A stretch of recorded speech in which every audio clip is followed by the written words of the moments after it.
уйласаң, ак һәм кара кисешкән елларның юллары, һәрбер җанга ышансаң, йөрәгендә яшергән уй хисләрен тыңласаң, кайгырма.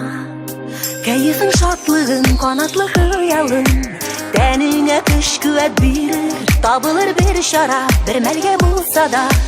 Бәхетне кулыңда тотып тоярсың бер көн, гөлдә чәчәк атарсың бер көн, көндә якты булырсың бер көн, салмак җилләр булып дагада иркен сулап йөрерсең бер көн, ак кар булып яварсың бер көн, күк болытта ягарсың бер көн, һавада айга иркәләнеп, йолдыз булып янарсың бер көн, сулышларың иркен булыр мөмкин, чынга ашар хыялың синең бер көн.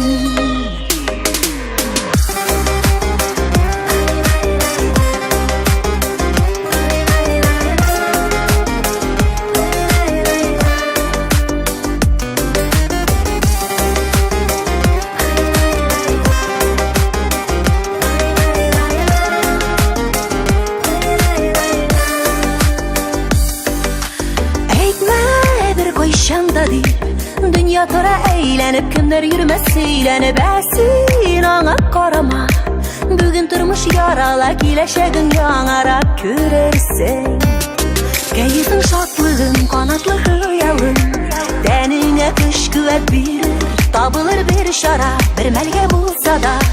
Bәхетне kулыңda tutup duyarsın bir gün, gülde çeçek atarsın bir gün, künde yaktı bulursun bir gün, salmak җилләр булып дагада иркен сулап йөрерсең bir gün, ак кар булып яварсың bir gün, күк болытта ягарсың bir gün, һавада айга иркәләнеп, йолдыз булып янарсың bir gün, сулышларың иркен булыр мөмкин, чынга ашар хыялың синең бер көн.